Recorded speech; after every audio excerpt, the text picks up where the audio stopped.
Yeah, hi everyone. I'm Mike. I apologize in advance for the accent. I hate hearing it. It's going to distract me to no end. But I am a postdoc at Weill Cornell. I'm a neuroscientist, and I have to be honest. I'm a neuroscientist second, and I think I'm a mental health researcher first. I care about mental disorders more than I care about the tools that we use to actually explore them. Tonight I'm talking a lot about schizophrenia, but I don't want to teach anyone anything. This isn't a lecture. I want it to be a discussion. If you have any questions, please ask them. But what I want to impart on you all tonight is really an idea. And the idea is, when does a disease really begin, especially a mental illness? To that end, I think I will see, does this work? Let's have a look. Okay, cool. All right. So, tonight I'm asking the question, when does schizophrenia really begin? This is a really old question. It's something that's been discussed for decades, and it's something that we don't have an answer for even still today, and I'm going to talk a lot about that. And I want to try and kind of show you guys how we're using new technology to really address that question. But first, we really have to take a step back. We have to talk about mental illness before we get to schizophrenia specifically. Heidi did a really good job of saying the most important thing, which is that at any given time, 20% of us are probably likely to meet the diagnostic criteria for a mental illness, which is a lot. It's 1 in 5. That's a really scary statistic, especially when we consider that these disorders disproportionately affect young people. So Gen Z, X, Y, we're the people who are really at risk for these disorders, and we're disproportionately at risk. But the statistics are actually even more scary than that. 45.6% of us will meet the criteria for a mental illness in our lifetime. So now we're talking about 1 in 2. And females are more susceptible than males. So this is really, to me, when I look at these numbers, I think this is a public health crisis that we're not talking enough about. Especially when we get to the economics of it. We now spend more money in Australia, in the UK, in the US, pretty much all first world countries, on treating mental illnesses than treating all cancer treatments. So I think all of us think that cancer is a pretty severe thing, and I think that it's an even scarier statistic to consider that mental illnesses actually cost more to treat and fund. But the burden is far more personal than that. Numbers aside, economics aside, if we start looking at disability and the number of years that we lose to mental illness at a personal level, the numbers really start to hit home. So up on the slide I have right now, we have basically the major classes of illnesses ranked by disability adjusted life years. So that's basically the number of years lost to disability. And you can see that neuropsychiatric disorders basically outrank every other class of illness. They outrank cardiovascular disease, they outrank musculoskeletal disorders. So now we're at a point where people are losing more years of life to a mental disorder than to physical ailment. So this is a really, really big problem. And the question is why? Why do neuropsychiatric disorders carry such a large economic and personal burden? The trick is in the name, neuropsychiatric. Hello? Okay, cool, sorry, I keep cutting out. Sorry, the trick is, the clue is in the name, so neuropsychiatric. Neuro being brain, and that's really the answer. I mean, these are brain disorders. We think about mental illness as being purely mental, but these are disorders of the brain, and they start very young, and that's really the two main reasons for why these disorders are so debilitating and so costly in our healthcare systems. So we have on the screen here a little brain, subdivided into different types of disorders of the brain. You can see that anxiety disorders, mood disorders, psychotic disorders like schizophrenia are up there with things like dementia. So I think the first trick is to understand that these disorders are literally disorders of the brain. On the right, we have a brain that's basically being longitudinally sampled. So someone sat in an MRI, and basically it's just showing that the brain changes with development. And that's a really important thing to note, because these disorders are developmental disorders, and they predominantly affect young people. So in this little graph here, basically the long and short of it is that by the age of 26, 80% of people who will experience a mental disorder would have shown the symptoms or met the diagnostic criteria by that point in time. And the numbers get even worse than that. So 50% of children between the ages of 8 to 15 will experience a mental health condition and they won't receive treatment.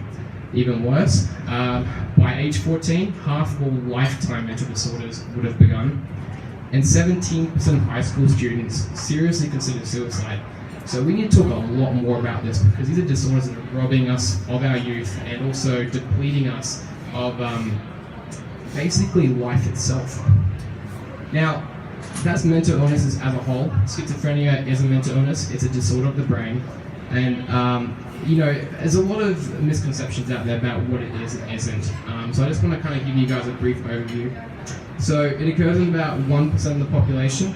The mean age of onset is in your mid-20s, typically. Symptoms may develop in the years prior. So this really starts to beg the question, when does the disease truly actually begin? If the symptoms are preceding the actual diagnosis, when should we start treating patients?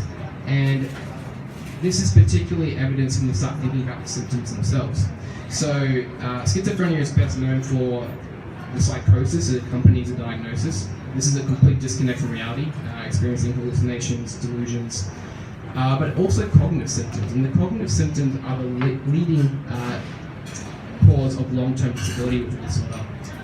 But this is where it gets really scary. Only 40% of drugs designed to treat schizophrenia are actually effective. So 60% of patients won't respond to our classical pharmacology, and that's really, really scary. There are no treatments for the symptoms that fall outside this category, such as the cognitive symptoms. And like I said, these are the symptoms that are causing long-term disability. And last of all, we don't know what causes the disorder, which is even scarier again. So we have a disorder that is defined by a very high public health burden, a very high personal burden, a large burden on families, no effective treatments, and we don't know what's going on. Where does it come from? When does it start? What's happening? Well, again, we do know a few things, and this is fundamental to my presentation today. Like, when does schizophrenia begin? Well, onset is typically, like I said, in your early 20s. That's true for both males and females. There is this late peak. I don't know if it's up on all the screens. Yep, that third little arrow. Basically, that's your menopausal woman. The dashed lines here are females, the solid lines are males. So there is a late peak in females when menopause hits, and that's because estrogen is neuroprotective. But otherwise, all the risk of developing the disorder really is in your late teens to early adulthood. And this is also when the brain is developing. And a lot goes wrong with schizophrenia. I can't even begin to talk about this today. I mean, this is just like a small amount of it. Everything is affected in schizophrenia to some degree. This isn't a disease that affects a particular brain region, a particular type of cell. It's really a whole brain disease in so many ways. So returning then back to that kind of graph, when does schizophrenia begin? It begins in early adulthood. But we know that symptoms start a few years prior. The question is, if it's too late to start treating the disorder in adulthood when the symptoms actually truly commiserate treatment, when should we start treating it? Well, the trick again is in all that brain pathology that we know exists in the disorder. So if we overlap the developmental trajectory for those brain aberrations, the graph changes dramatically. You can see that whilst the disease actually commences officially based on the numbers in early adulthood, all of these major brain systems actually develop much earlier, most of them in utero. And that is a really, really, really fascinating question, because it begs the question again, like, if it's too late to start treating the disorder in adulthood, when should we start? How early is too early? We don't know, because we don't know what's happening in the developing schizophrenia brain in utero. So for a long time, many decades as a matter of fact, there are a bunch of studies suggesting that basically anything that goes wrong in development might lead to schizophrenia 25 years later. Again, you can have a whole presentation. This is stuff like stress, it's stuff like famine, vitamin D deficiency, as well as prenatal exposure to viruses. So clearly, if very early brain development is disrupted or affected or compromised, there is a heightened risk of schizophrenia 25 years later. But the problem has always been, if we've known that something's going on in the developing brain, why don't we know what that is? Well, this is a big problem. How do we get in there? How do we look at a developing fetal brain and try and work out what's really going on? So the problem with this is, first of all, we can't get in there ethically. We can't, go to a pregnant woman and literally hey, let's look at your little developing baby in there. We can't do that. It's ethically perverse.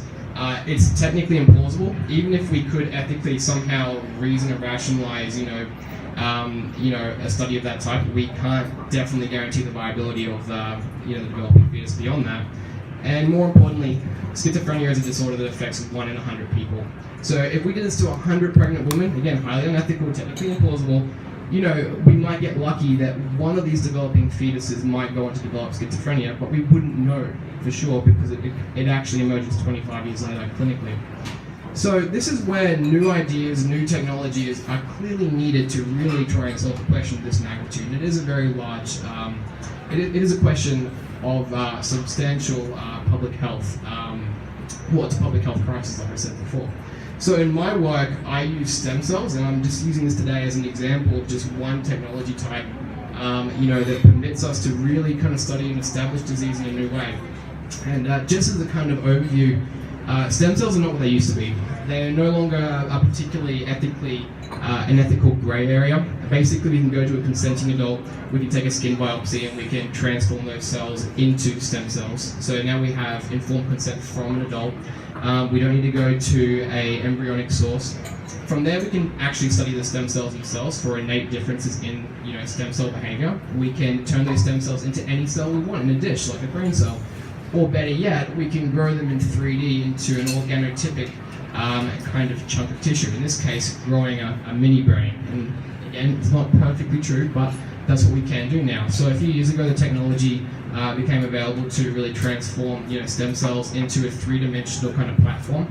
And that's what my day job pretty much is, growing stem cells with schizophrenia patients in healthy controls are trying to work out what the differences are, whether innate differences truly do exist in developing human fetal tissue grown in the lab. So mini brains, they're pretty cool. And they're pretty cool for lots of different reasons. So the first reason is that we can literally grow a limitless supply of them. So this little picture here is 460 little mini brains in their little dishes. So you can see there's a very, very small footprint. And because we have the stem cells and can grow them, we have a limitless supply of this brain tissue as well. They get pretty big as well, about the size of a pinky nail. So this is one that's been grown for about 2 months or so.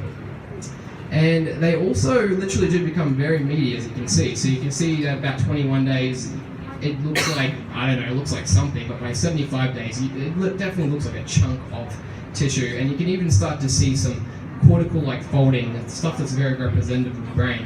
And this is an even better example. Again, you can see that there are like gyri, sulci, there are convolutions, features that are very reminiscent of a brain, of a cortex. But the cool stuff is when you start to cut them open. So when you cut them open, we've found that there are ventricles or ventricular-like structures. These are the fluid-filled cavities in the adult brain. And we can see that around these ventricles, we have innately forming stem cell populations that transform themselves intrinsically into neurons. So this is a model that very easily, or very, I should say, it's very easy to produce in first of all, but second of all, it's a very good model for modeling the developing brain in 3D, and it's equivalent to a brain that's about, maybe first trimester in a human in utero. And the trick here, though, again, is that it's not a brain, it's a brain-like structure. So you can see here that the green cells in both pictures are actually the stem cells that form around ventricles. But the middle picture really nicely shows it's a bit like a Picasso brain. Everything is in there, it's just in the wrong places, or there's multiples of them. So every single one of these mini brains is unique, they're different, they're a little bit stochastic, there's variance, but all this basic brain machinery isn't there, just perhaps in the wrong places or in the wrong quantity.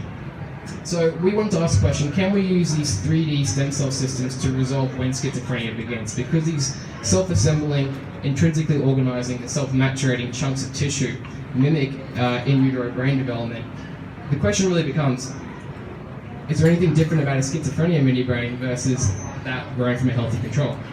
So, if the mini brains could speak, what would they say? So basically step one was we had to stem those cells, we had to get the stem cells, and we got a bunch of healthy controls from schizophrenia patients. The second step was we had to grow the mini brains themselves.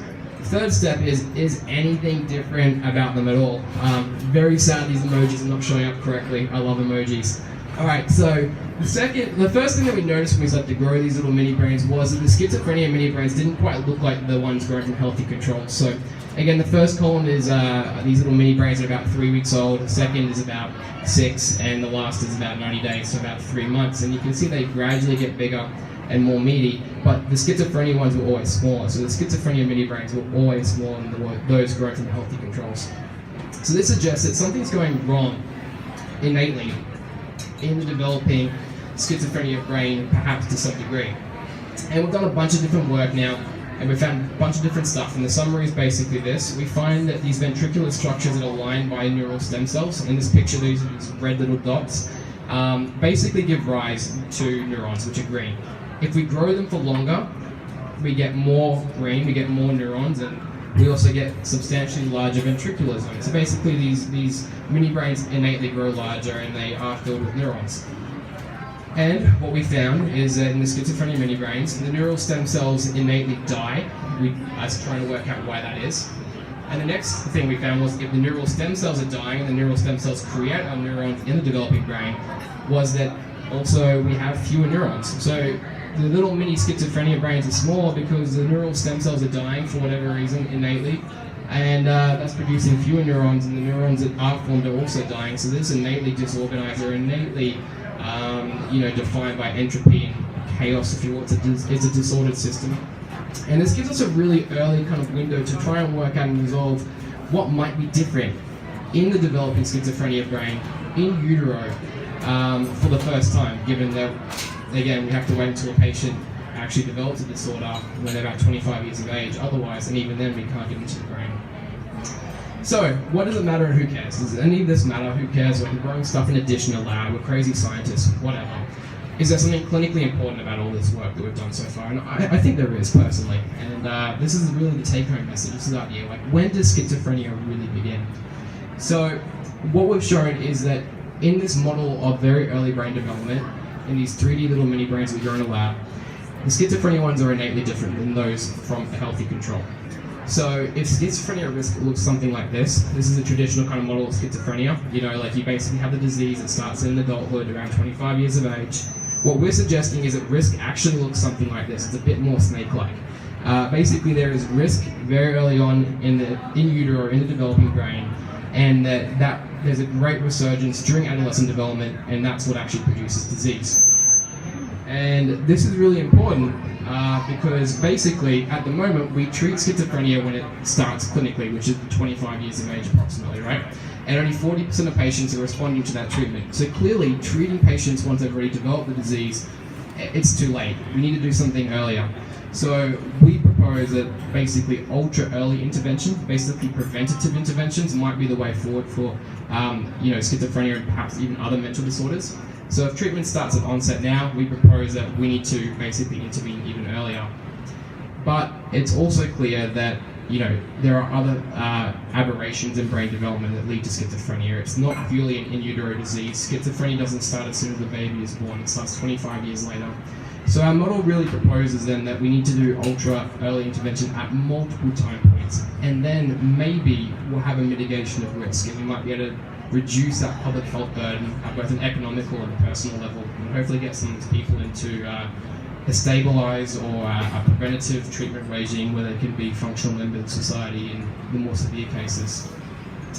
And this really then establishes that schizophrenia is a special case, being a neurodevelopmental disorder more than a mental disorder per se.